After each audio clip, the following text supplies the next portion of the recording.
श्री स्वामी समर्थ महाराज की जय। नमस्कार मंडळी, आम्ही आज जात आहोत श्री स्वामी समर्थ ट्रस्ट अन्नछत्र मंडळ यांच्याकडून रोज प्रसाद आहे। रोज सकाळी आणि संध्याकाळी येथे प्रसाद आहे। रोज सकाळी 10 ते 3 आणि सायंकाळी 7 ते 11 पर्यंत हे प्रसाद चालते आणि प्रसादासाठी भक्तांची येथे खूप गर्दी असते आणि प्रसादापेक्षा सेवा करण्यासाठी येथे भक्तांची खूप गर्दी असते। श्री स्वामी समर्थ महाराज की जय। आपण आज प्रसादालयामधले प्रसाद घेण्यासाठी जात आहोत। सुंदर प्रसाद तेथे असते आणि प्रसाद खाल्ल्यानंतर अमृताचा अनुभव आपल्याला येतो। छत्रपती शिवाजी महाराज की जय। तर आपण सध्या मंदिरापाशी आहोत आणि मंदिराच्या जवळच प्रसाद घेण्यासाठी प्रसादालय आहे आणि हे पहा सुंदर श्री स्वामी समर्थांची मूर्ती। श्री स्वामी समर्थ महाराज की जय। श्री स्वामी समर्थ महाराज नेहमी म्हणतात की सेवेकरी व्हा आणि सेवा करा, भिवू नकोस, मी तुझ्या पाठीशी आहे। जे सेवा करतील ते स्वामी समर्थांचे कृपा आशीर्वाद घेतील असे स्वामी समर्थ म्हणतात। आपण श्री स्वामी समर्थ महाराजांची मूर्ती पाहत आहात, किती सुंदर मूर्ती आहे आणि त्याच्यानंतर आपण निघत आहोत थेट प्रसादालयाकडे। आता प्रसादालयाचं आपल्याला समोर बोर्ड दिसल, त्या बोर्डवर आपल्याला प्रसादालय जायची खुणा दाखवित आहे आणि इथे छत्रपती शिवाजी महाराज शिवस्मारक प्रसादालयाच्या समोरच्या बाजूला आहे। त्यांचंही दर्शन आपल्याला होईल आणि सुंदर दृश्य आपल्याला बघायला भेटेल महाराजांचं आणि तोफ आपल्याला बघायला भेटतील। तर असे सुंदर दृश्य छत्रपती शिवाजी महाराजांच्या आपण बघितल्यानंतर आपण पुढे जाणार आहोत प्रसादालयाच्या लाईनमध्ये। म्हणजे प्रसादालयासाठी प्रसाद घेण्यासाठी आपल्याला लाईनमध्ये थांबावं लागेल, कारण प्रसादासाठी येथे खूप गर्दी असते।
येथे यात्री निवास रूमच्या खालीच प्रसादालय आहे।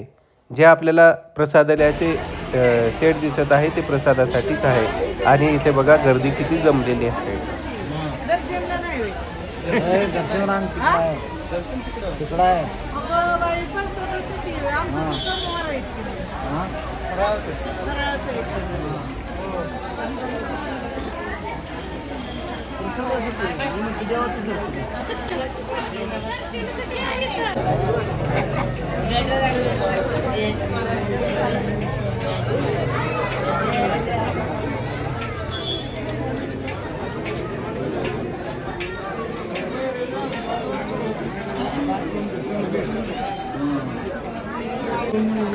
काय घ्यायचं ते घेत राहायचं पुढं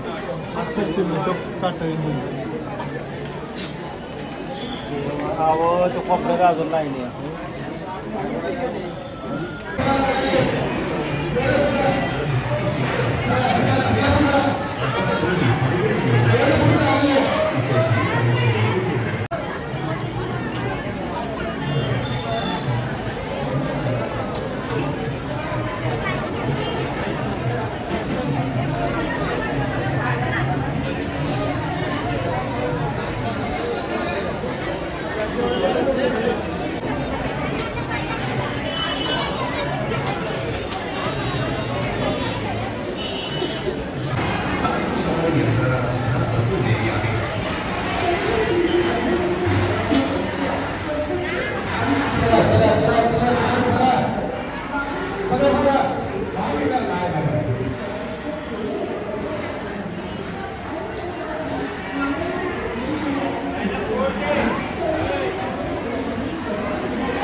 चला लागले माऊली चला बघा